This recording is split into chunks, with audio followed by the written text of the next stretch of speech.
Hello, loreheads, and welcome to The League, exploring the League of Legends lore from A to Z. My name is Rebecca. And I'm John. My name is Mark.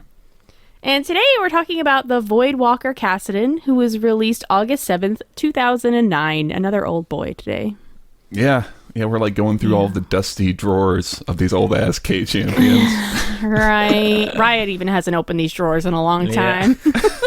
A spider flew out. Flew out. Of that's This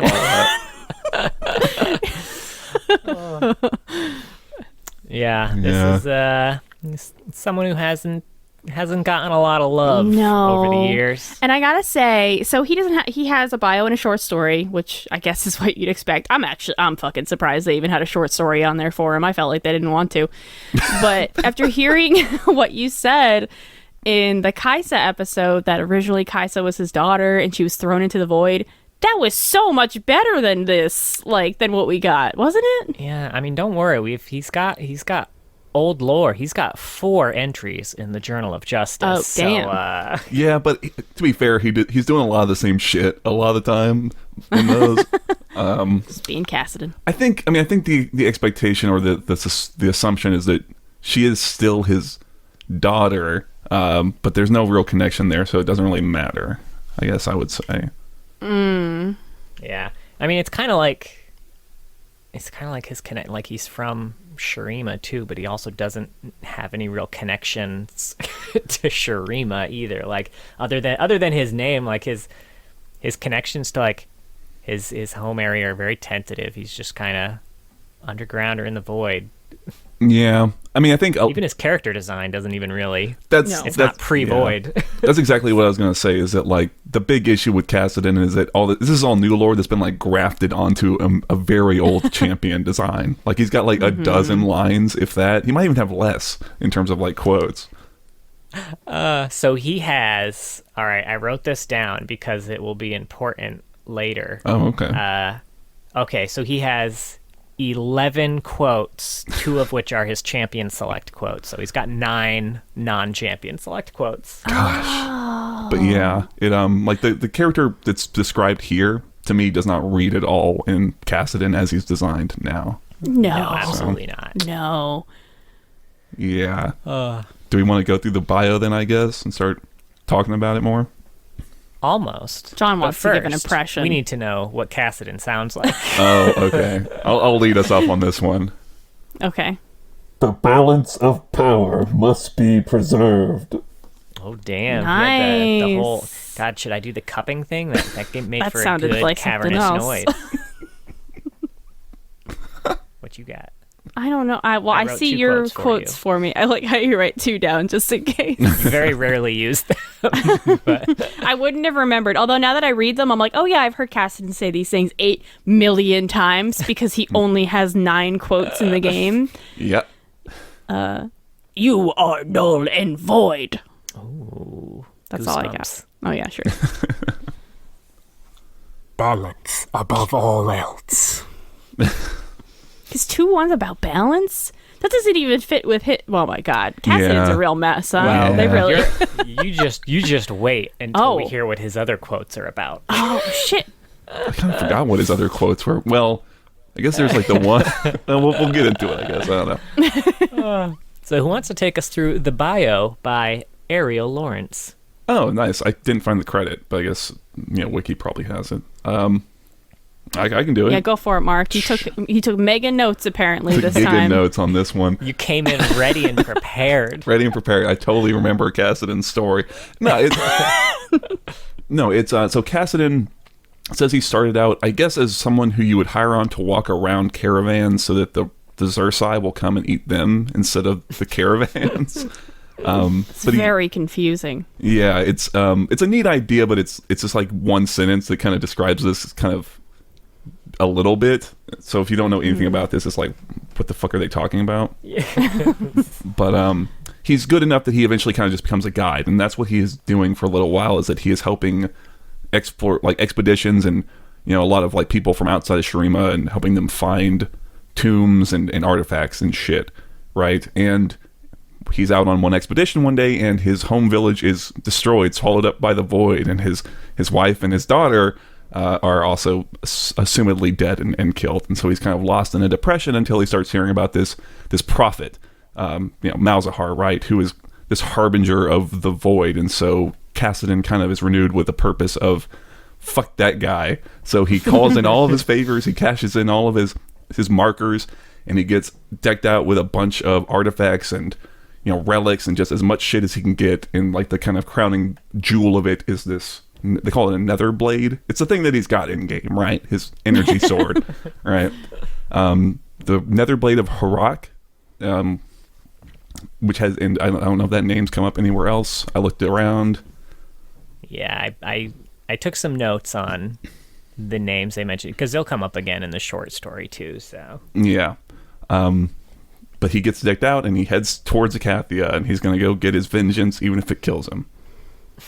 Oh, and I guess the other last thing is his name is, so he's named Kassadin, but that's a kind of, what's the word when it's like something else in a different language that kind of becomes lumped together or slurred. Oh, right. I can't think of an example, Yeah.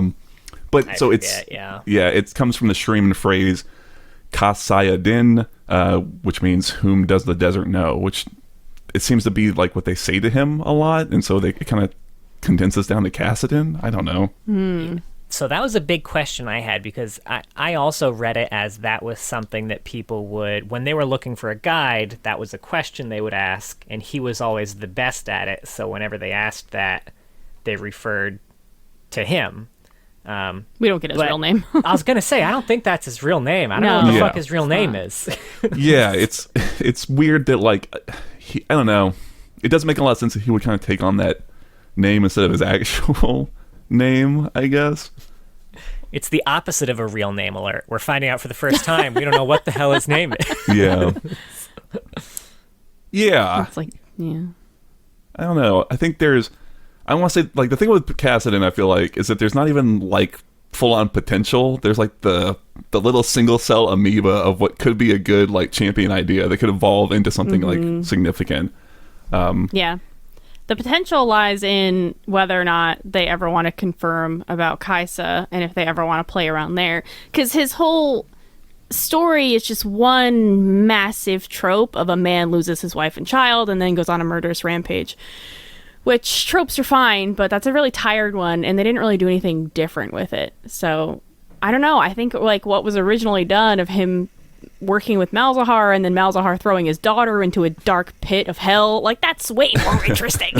Yeah, this is like probably one of the clearest examples of somebody, like, we don't talk about people's in-game kits necessarily in relation to their lore a whole lot, but like this seems like one of the biggest examples of a real mismatch between lore and kit. Yeah, it doesn't fit. It's like lore and kit and also visual design, like we were saying. He doesn't look at all like this, what's being described here, which I think is a neat idea. I completely agree. It's kind of a very boring trope that we're working with. It reminded me of Fiora in that way a bit. Oh, yeah, but I think combining that with someone who's like, he's just a regular guy and has kind of Batmaned himself with a bunch of as much magical shit as he can find could be a really cool and unique thing to, like, depict.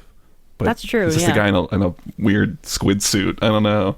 Yeah, it's so, and even so, they describe him in his bio as being disguised in the robes of a pilgrim.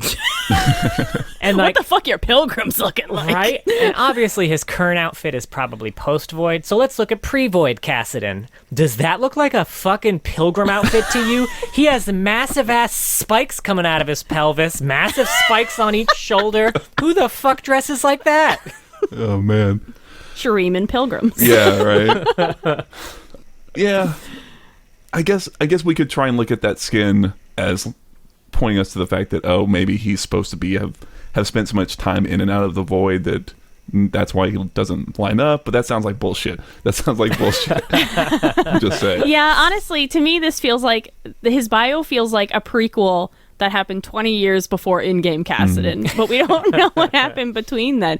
He seems like someone who got trapped in the void and had to fight his way out, like Kaisa. Yeah. He looks more like Kaisa's bio than Kaisa does. Yeah, I think it's interesting how much of, like, that idea, and especially his old stuff, seems to have almost been, like, poached for Kaisa, Where in his old lore, I think it was much more the case that, yeah, he had definitely gone into the void and had come back out and had absorbed part of it and all this sort of, like, these things that were like, oh, this is just Kaisa, but, you know, in the Institute of War, right? So, yeah. I mean, they could have kept both. That could have been interesting, is that he's someone who had been in the void and took a part of it and came out, and then his daughter ended up having to do that too. That's fine. That could have worked, you know? Yeah. Yeah, I agree. I think the potential for Kassadin, like you said, lies in handling the interaction with Kaisa and, like, hitting that reveal moment, and, you know, how does that work? And I think the other issue is that, you know, you need a little bit more of a character for Kassadin before you can really get to that payoff, you know what I mean? And then you give Kassadin the option to remove his helmet in game, and he's like a Chippendale model, and everyone is disgusted by it. He's got the little bow and then, like, tie. the like the top comes down too to reveal abs. Right? He, Just like pre-void chest Kassadin, hair. he's back to the And everyone's like, "Oh, you're from the void, disgusting." Never been repulsed by such a man. I love it. Awesome. Yeah, and now he is also part of the short story, Whom Does the Desert Know? By L.J. Goulding. Who wants to do this one? I can kind of do it. I was a little more loose on the notes on this one. Go for it, Mark. I trust you. Sure, yeah. So this is kind of from Kassadin's perspective, right? And he's having a lot of internal monologue in this, really. What's actually happening in a single sentence is he fights some void creatures. Is that about it? And he just kind of reflects on his time spent fighting the void a little bit. There's like a lot of exposition too about his nether blade and where it came from, and Which sounds sexier than it really is. It's very dry. Honestly, when he said nether, my brain went nether region immediately. Yeah, me too. That's also what he calls his pee-pee. Stab you his right in the nether chin. Like you mentioned, he's got a lot of monologues in this. My favorite moment in this was when he was monologuing to himself, and then one of the void creatures just interrupts him to attack him. Oh yeah. He's like, "All right, enough of this shit." It like literally cuts off mid-line in the story. It's what we all wanted to do. Yeah. I think what's frustrating about it too is that it's not like Kassadin has a really strong like voice where it's like you enjoy spending time in his head and him thinking. Right. It's Why didn't we get a Braum monologuing story? We get Kassadin monologuing? Yeah. We've talked a lot about how we want to hear stories from the character's point of view. I could do a hard pass on this one. You got monkey pod, man. You're like, oh yeah, I know what you want. Yeah, it's a really kind of it's a real shame because, like you said, I was surprised to see he had a story, and I was like, oh, maybe this will at least, because I'm sure his bio will be bad, but maybe this will be, you know, what kind of is a nice bright spot. And I was like, oh, I didn't really care for this one either, to be honest. It just made me want to make him shut the fuck up. Yeah, I would say the most interesting thing about the story was all the things that he name dropped, which I then went to look up, and they had way more interesting stories surrounding them, like Hiroki Nazook. Well, I recognized Nazook from Ezreal, right? That's Right. That's what his gauntlet is. Oh. That's where he got his gauntlet from. Oh, true, yeah. Now, what else was going on with Harak? Because I will say that name alone and the idea of there being Solari like Ra Harak soldiers makes me kind of curious. I don't know. Yeah, so Harak was a Nether Ascended who... I could not find 100% confirmation on this. It is... Kassadin does mention in this that Hirok was backstabbed by Nazook. So my guess is that he was one of the many, many Ascended who Nazook led into battle against the Void, using his new, like, massive flying weapon, you know, mountain castle weapon. But then it took so much damage that it fell to the ground, opening, you know, a huge rift to the Void. And as far as I could tell, every Ascended other than Nazook died in that fight who showed up. That's a big fuck up. Yeah. And then Nazook made it out and then ran away. As he should. Yeah, so, you know, from Kassadin's perspective, I could imagine if Farouk was a hero of him, yeah, that could be considered a backstab. So, I mean, I guess I could see that. Sure. But he is the one... so he had the Nether Blade. So there... All right, so I had some question marks here. So, I'm going to skip to Nazook a little bit. So you mentioned we know of the Tomb of Nazook because that's where Ezreal found his gauntlet. And it was most likely what Kassadin was actually looking for when he found the Tomb of Harok originally, and the Netherblade. And Nazook was an Ascended who rallied the Ascended to fight back against the Void, inadvertently created Malphite, and was ultimately responsible for all the remaining Ascended's deaths as his flying weapon, Palace, crashed into the ground. There is some... there was Riot confirmation that while the Netherblade was Nazook's right gauntlet, Ezreal has his left gauntlet. So both the gauntlets may have technically been Nazook's. I don't know whether that's been retconned because it also, according to the short story, said that even after Harok died, the other Ascended refused to remove the gauntlet from his wrist, which is how Kassadin was able to find it. So I don't know whether it originally belonged to Nazook and then he gave it to Harok when he ventured into the Void, or whether, bits of this have been retconned and don't line up anymore, but... Yeah. What? That would never happen. Right. I guess with this, I feel a little more forgiving because it's also sort of ancient lore in universe. So the idea of it being a little confusing is a little more fine. I will say, I find the idea of Ezreal being the way to get Kassadin to Kaisa to be a really fun idea. Right? That would be great. Ezreal between these two super serious, void damaged people would be great. Yeah. It ties into warriors being canon. I thought it would be a lot of fun. You have this scene of Ezreal going to steal something, right? It's like, oh, this guy's got a lot more shit than I kind of expected. And he kind of arcane shifts out and he's like, job's all done. And then he turns around and there's Kassadin, Rift walking right behind him. It could be a lot of fun, right? He's the Robin to the Batman that Kassadin kind of is, Oh my god. Kassadin and Ezreal being Batman and Robin is very good. I think it'd be a lot of fun. Good. Yeah. Although another kind of bit between lore and gameplay that confuses me a bit is that if Kassadin were to have gotten both parts of those gauntlets, I feel like his kit makes perfect sense. He's got the teleporty bit that Ezreal has from the gauntlet. That and is he's got true. The Netherblade, but he's only got half the gauntlet, and he's still got the teleporty bit. Yeah. Yeah, that's true. I mean, although Ezreal's arcane shift not nearly as good, he can't do it 20 times in a row. But it costs him the same amount of mana every time. It's fair. I guess, so one thing about this short story I thought was kind of oh, God bless them, they're trying, is they mentioned that he's like, I've got my stone, my void stone that I got from far away that lets me be persist here in the void to kind of help try and massage a little bit of the disconnect between lore and his gameplay. It's like, see, it's his passive. See, that's his void stone. See? Yeah. He's got a little pet rock. Right. There was another good line here too that said, "Shurima is dying. I do not think she will rise again." So fucking take that, Azir. I do like your first two notes for the short story. Oh, yeah. So His second note. The second note, and this was probably due to all the monologuing, but I mean, Kassadin waxes poetic a lot here. He's talking in a lot of flowery terms. So, I mean, my second note is just poetic. But is it good? That's how I feel about a lot of flowery writing. Oh, man. Yeah. Yeah. Yeah. I spaced out a lot during this story. Well, you'll be happy to know you didn't miss much by doing so. I mean, I can kind of sympathize. I think it's, it's not like in the, like looking at the Kaisa stories where there was a lot of neat things kind of being described, and there was a really good painting of the picture of what it's like to be tooling around near the void underground.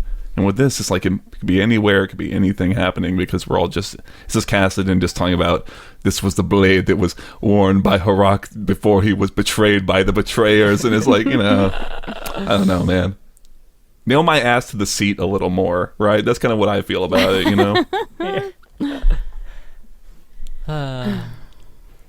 I think that's it for the modern stuff then, right? Yeah, that's all for modern Kassadin. Let me take you back in time a little bit. Let's go. To his old bio. There is a place between dimensions, between worlds. To some, it is known as the outside. To others, it is the unknown. To most, however, it is called the void. That's like the most void lore we've ever gotten. Despite its name, the void is not an empty place, but rather the home of unspeakable things, horrors not meant for the minds of men. Though such knowledge is lost to the modern day, there are those who have unwittingly discovered what lies beyond and have been unable to turn away. Kassadin is such a creature, a man once forced to look upon the face of the void, and who was forever changed by it. Once a seeker of forbidden knowledge, he discovered that what he sought was something else entirely. Though a part of him died that day, he knows that he must protect Valoran from the things scratching at the door, waiting to get in and visit their torments upon the world. They are only one step away, something to which the appearance of the abomination known as Cho'Gath attests. You know, it's probably released very close to the same time they had to pitch that. Okay. But at least, his visual makes sense based on that. I can see that. Yeah, exactly, right? Like that's the real thing that's going on here is that, it's just it's a danged old shame, I guess, that there's this old ass Kassadin. Now, he was also in 4 episodes of the Journal of Justice. First appearance is issue 2, where an article by Arcane executive producer Alex Yee. And Damn. If you look at this article, this was back in the day too, when they cartoonized basically pictures of the real life authors. So this is a cartoon version of Alex Yee. That's kind of what he looks like, IRL. So this is basically an editorial about how he thinks all this void talk is hooey. Everyone who claims to be from the void has no proof, explorers can't locate it, and the void creatures, well, there's weirder things in Valoran. Who knows if they're actually from the void? I liked this idea when I was reading through these. I was like, I like the idea of A, the void cults from a lot of the Kassadin stuff, and then B, the idea of people being like, that's just a bunch of fucking hooey. That's just Zon talk, Yeah. So was there a time when the void was tied to other regions more than Shurima? Because when I think of the void, I think of Shurima. There doesn't seem to be entrances like all over Demacia or anything, So this was back, and you can correct me if I'm wrong here, before Shurima, as we know it, was a thing. This was there was an entire region known as South of the Great Barrier. Okay. Sorry. Yeah. Yeah. Yeah. So anything south of that was unknown land. Yeah, it's hand wave. Yeah, but I think what was from it was either this or the other entry where he shows up, or one of the other ones. I think it was based in Zon, or there was some connection to Zon, right? Yeah, there was at least one in Zon for sure. Yeah. It was Zon the makes next one, sense. actually. I mean, they're underground. Yeah. That's closer to the void. Well, they may not even have been Yeah, underground at this point, and they may have just been a different city. I don't quite remember. Yeah. That's true. So issue 14 was his next appearance, and this is when Kassadin attempted to stop Malzahar from sacrificing a young woman to the void. But in doing so, his void energy was sucked into a Hexvane conduit, which was powering the southern district, and it caused a major blackout in Zon. Someone in the crowd managed to record the entire exchange. Apparently Malzahar said Kassadin would appear, and then he did. He shot a blast at Malzahar, but it was sucked into the blade that hovered above the woman, and then the blade cut a hole in the air, and a shadow pulled the woman through the hole. Afterwards, the Zon security supervisor who was investigating the issue said that void cultists are a crock. The death of one person is not news, and they were pursuing Kassadin because he was the culprit behind the blackout. God, that's a little too real, huh? Yeah. And that was where they also mentioned that the investigation suggested the woman was, in fact, Kassadin's daughter. You know what else I fucking love. They're like, oh yeah, he killed Kassadin's daughter. That's whatever. But like this blackout, we gotta get this fucking guy. That's what I was gonna say, because they like kind of matter-of-factly like, oh, it looked like he was preparing a sacrifice spell. Like, oh, one of those things. Like they do. Rutera, huh? Right? Now, this isn't the one... It's the next one where they get mug shots, right? Yes, the next one they get mug Oh, shots. excuse me. Are there pictures of this somewhere? Yes, they are. Oh my God! Show me where. I'll find it. So Go this ahead. was actually the one we talked about last week. So yeah. this was the fight between Kassadin and Malzahar that Karthus inadvertently got in the middle of. There's no actual word of what the fight was about, but given the last article, I have my guesses. And this was one where Kog'Maw led the league to the battle, and the champions were detained because you're not supposed to fight outside of officially sanctioned league battles. This one also, Their mugshots now. I love it. This one also makes the previous article even funnier because it's like Malzahar is like, everyone knows that Malzahar actually murdered someone in broad daylight, and the Right. but he still just gets to be a league champion. And they even have a line in there where it's like, I know some people like don't understand the decisions that we make around who we leave as champions, but trust us, we know what we're doing. Do you? Even Riot was Y'all are like, fucking it drunk. makes no sense, but fuck it, we can't just delete Malzahar. These are such old. Malzahar looks so fucking different in Yeah. this. Oh yeah, he just looks like a fucking weirdo. Yeah, if you Google, I posted on the Twitter. Someone remind me. But if you Google Kassadin mugshot, I think it's the first one that comes up. This makes me want, you know what this really makes me want? I want a like cop style or like Reno 911 style show done where it's people doing like cosplay of champions, and it's like someone going around and breaking up all of the crimes that the champions are getting into, like drunken fights between Malzahar and Kassadin and shit like that. I don't know. I just love that idea of just like these two guys in cardboard outfits just wailing on each other. It's like, all right, break them up. Get a summoner in here. I don't know. I just love it. I'll say that also what would be fun is a Reno 911 type show in the fantasy world of Runeterra. Yeah. Maybe that's even more. We get to what I'm see the thinking of. champions, but we get to see them through the eyes of these normal ass These people. normal just trying people. to- That would be a lot of fun. Let's bring it back. That's Bring the old war hilarious, back for that. Honestly, that's what the Journal of Justice feels like. It's just episodes of Reno 911. Fair. Yeah, that's true. Well, we're really dating ourselves here, referencing Reno 911. Yeah. Didn't it have a revival or something recently? I don't know. Oh, it might have. But the last issue he was in was issue 28, The Mailbag of Justice. Oh my god. Now, someone was curious if Kassadin ever asked for help in his battle against the Void. The answer, which came from a senior summoner from the League of Legends, claims that the Void is an elaborate lie that's obviously false, and that Kassadin is essentially no different than Malzahar, gathering zealots for their cause, which is a real fucking hot take from a summoner who has several members of the Void on their roster. It even said like Cho'Gath, location, the Void, but it doesn't exist. Question mark? Maybe, maybe not. I've never been there. Has anyone been south of the Great Barrier? The Kamungu jungles or wherever. Oh man, that's funny. The brass balls on that motherfucker giving that answer. Right. That's cute. Now, Kassadin is also part of a few cinematics. Less than I would think. Less than a lot, but more than none. I'm helping. Great. Yeah. Less than a lot and more than none. That's true. So he was part of Ignite, where right at the very end, he gets rocked by Faker's Rise.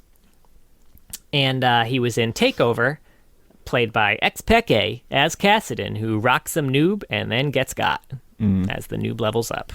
He was also in one comic, kind of. Is it the Z one? Please, I don't want to go through that one again. Harmonies, issue 4. Yeah. What? He's never referred to by name in the comic, but was after the fact referred to as Kassadad by a writer. He was Kaisa's dad shows up in the comic. Okay. Kassadin. And in terms of quotes, okay, we mentioned he has so few quotes. My favorite thing about his quotes, he has 9 of them. 3 of them are references to his ability to silence champions, which he doesn't have anymore. Oh my god, Yeah. I forgot about that. It's kind of beautiful. A solid third of his quote. Do you remember what any of them say? One of them is just, I think, silence. Yeah.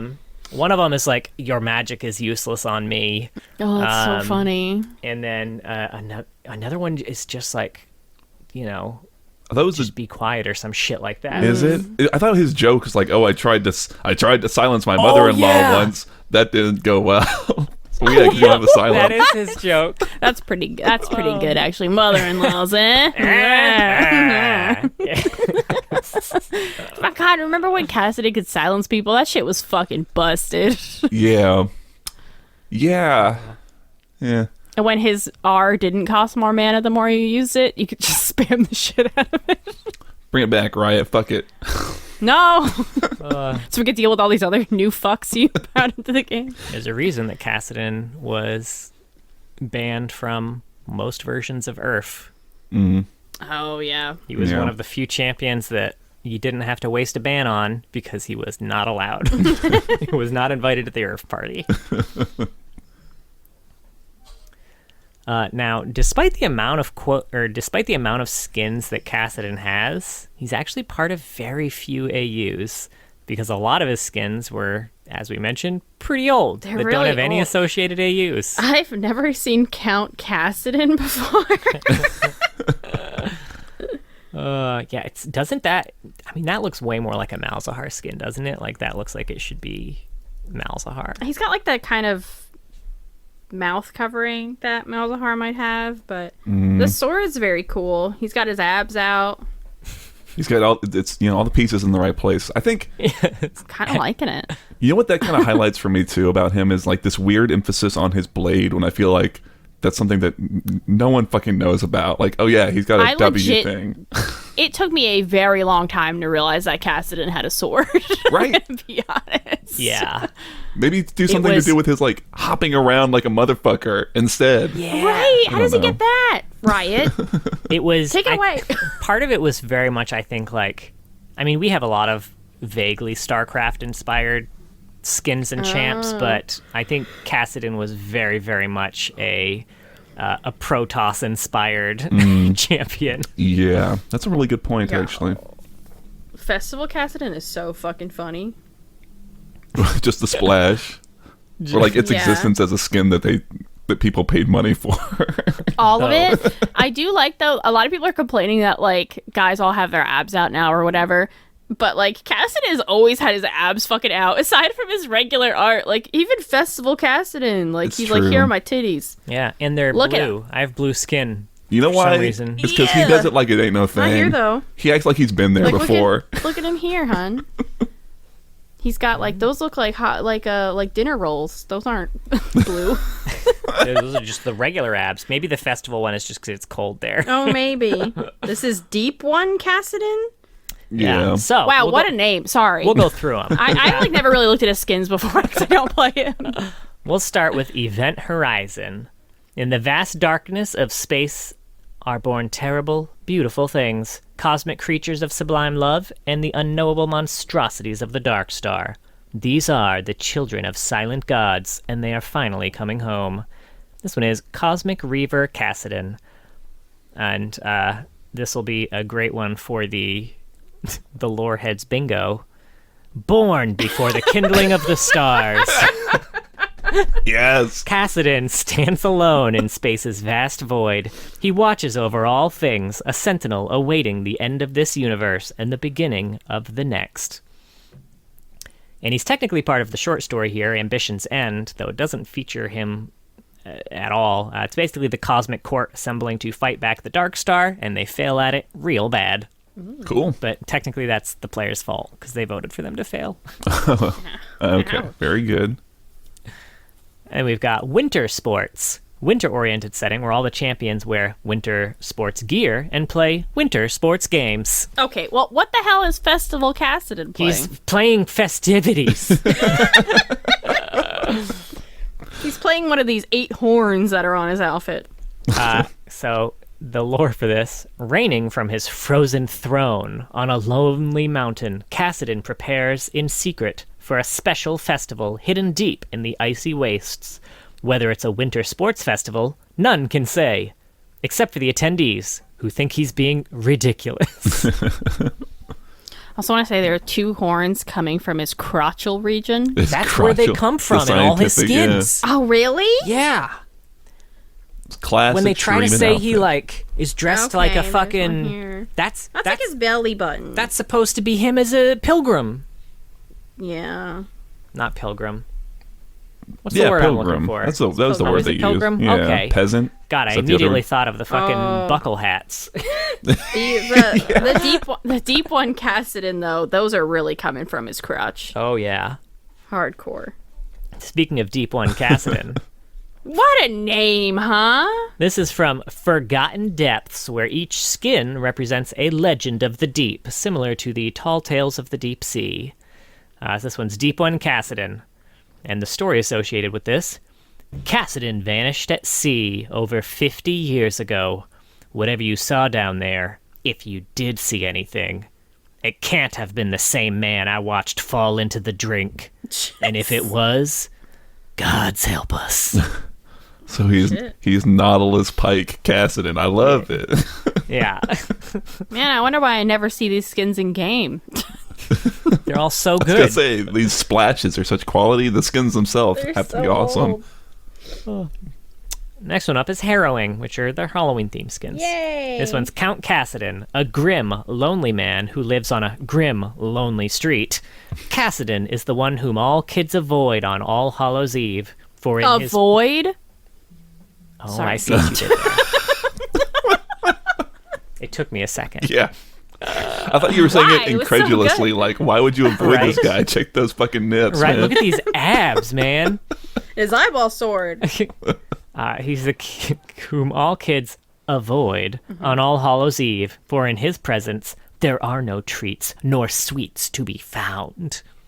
They should have rhymed that there's no treats or sweets to be eats. All right, Mark needs to start writing these instead. Yep. Jared Rosen, quick note. Last up, we have Hextech. Now at the forefront of science and art, Hextech has evolved from its rudimentary beginnings into a modern renaissance of intricate artificial life forms capable of free will. Skilled artificers lead the medium into a bold new future, but what it will bring, none can say. This one is Hextech Kassadin. Engrossed in his work to the point of near obsession, Kassadin vanished for some time into the bowels of his labyrinthian workshop, disappearing from public life for years. When he emerged, he revealed a shocking Hextech innovation to the world. His own body, fully integrated with the technology he so loved. And let me just say how much I love the fucking wording of that. He revealed a shocking innovation to the world. His body. Check out this lovingly sculpted piece of ab. Oh man, I love it because in that My one, horn. touch my. Want to see my leather blade? All right, John wins the episode on that one. Oh fuck. Well, I have nothing to add after that shit. He's got nexuses on his shoulders. That's what he's fucking got. He does. It's super weird. It's It's, very so weird. weird. I've never seen this skin actually. I have this skin. I think it's one of the Wild Rift ones, isn't it? Oh, No, I oh, haven't. not can't No. be because you haven't. Yeah. I have it. I have this skin. I- You're playing Kassadin tonight. Then. Yeah, I don't fucking think so. Now, I don't have a lot of fun facts because there's not a whole lot of fun facts about Kassadin, folks. I'm sorry. Do you have any sad ones? Some unfun facts? Sure. His dance is the sprinkler. Is it really? That really Yeah, is an unfun which- fact. Wow, they really Yeah. did date the champions. No, I'm Which just which kidding. also seems super dangerous given the spikes on his shoulder. It seems like he's gonna put his own fucking eye out when he does it. Honestly, it's fine. Go for it. That's why he wears the mask. He's voiced by Adam Harrington, who we talked about the other week. He did pre-rework Karthus, Mordekaiser, Rise, and Shaco. I find it so funny we went from Karthus to Kassadin, and we got Right? you get these Yeah. weird like Journal of Justice connections and the voice actors. It's funny. And finally, Kassadin was actually named after Jeff Jew's summoner name, who is the lead producer on Legends of Runeterra. Oh, what was the summoner name? Was it just Kassadin? It was Kassadin. Why was the summoner named Kassadin? It's probably, I don't know. Oh. That does make me curious, like, yeah, where'd he get that handle from, right? Like, Even Kassadin is a super fucking Protoss name. Like, What? like Yeah. Tassador. yeah. Like, Maybe he was a big StarCraft player, and it's like Ouroboros, man. The snake just eats his tail. I mean, probably. I feel like a lot of people. I mean, Jeff was a very early employee at Riot. He was like one of the original 3, I think, interns. There's a whole fucking documentary about Jeff Jew and the original interns. But I mean, it's a lot of because obviously League of Legends is a game based on a Warcraft mod. Most of the employees had either played Warcraft or StarCraft, so not super surprising. yeah, it's true. It's an interesting little thing. I hadn't thought about the Protoss thing at all, but I think you're on point on that one. Pointy like a Kassadin horn. Yeah. But yeah, that's pretty much all we got for Kassadin. This is It's the shortest episode we've had in a long time. I know, there's I know, just right? so little there. Yeah. It's Maybe like Cho'Gath level. like it seems like they're gearing up to do a pretty big Void event. Maybe we'll get Kassadin in this. Maybe it'll be like the Shadow Isles event, and they'll just decide there are some Shadow Isles champions they don't want to ever talk about. put and that they'll curse never on mention us. Kassadin again. Don't leave him stuck But in the void. Come on. But they'll drag in some other like dumbass champions that have nothing to do Right, with the void. You really Graves want is gonna Riven be in here, I'm the sure. Void event too. Yeah, I hope. I think, like I said, there's like a tiny little nugget of potential. Like, play more with the Death Wish trope and mix that up with some of the other ideas you've introduced, and maybe it could be more interesting. Possibly. Possibly, And maybe. honestly, it'd be really cool to see, even though I imagine there wouldn't be a huge necessary relationship between Kaisa and Kassadin if they were to reunite, at least from Kaisa's side. There probably would be from Kassadin's side. Yeah. And that would be like a fun thing to explore. Like, he has like you mentioned, just go in and kill and I don't care if I die thing. Like, Kaisa has a very similar type thing where she has a very singular focus, and it'd be interesting seeing the dynamic between those two, as Kassadin would probably lose that when he was reunited with Kaisa, but Kaisa would not lose that when reunited by Kassadin. It'd be a very interesting dynamic to play with, and I kind of hope they do something with it. Yeah, I absolutely agree. How hype would you have been, even if just like in that cinematic that we just watched, instead of Talia, like, imagine Kassadin shows up as interacting with Kaisa, right? Like, I don't know, even if they were like at odds, right? Masks up. I think there was. Yeah, like maybe they don't know that they're related for a while. I feel like they've teased the whole Kassadin as Kaisa's father thing so much that seeing them interact in a cinematic would be really exciting to people. Very cool. Yeah. Someone had pointed this out too. I forget if it was Necrit or someone else, but like the fact that we see so little of Ornn in the cinematic, but they still went through all the work of coming up with this 3D rig, probably means that there's going to be another cinematic that Ornn does feature more heavily into, because it seems a lot of work for the amount of time that he was in it. Whereas, like, we're probably going to see more of him, so I'm hopeful that we'll see more of, Kaisa and hopefully Kassadin too, especially because at the end of the cinematic, she was back underground again, where Kassadin probably is too. Yeah. Well, here's hoping anyway. Hiding in his little cubby hole. All right. Well, that was Kassadin. Thank you for listening. You can find us on Twitter. We're at Loreheads. We also post these on YouTube if you ever want to chat there. And we have a Discord. The link is in the description of this episode. Yeah. And we also have a Patreon. Thank you so much to everyone who has, become a patron. It's so cool. You guys are awesome. And we, by the time this comes out too, we'll probably have posted our first Patreon exclusive content. Yeah. So, Yeah, that'll be I exciting. hope you all enjoy it. It is our exploration of Urf the manatee. Yeah. The deep character So- study. deep character study And there. a lot of manatee impressions. More than you would expect. And we're also going to be streaming on Twitch. Saturdays. Yep, and maybe periodically throughout the week if we feel like it. John It'll will probably probably be me do doing TFT. TFT. Mhm. I'll kind of announce it on the Discord before we are, but yeah, it's twitch.tv/Beckworm. BEKWORM. There you go. And join us next week. I'm pretty excited because we get to go back to one of our favorite ships as we talk about the Sinister Blade, Katarina.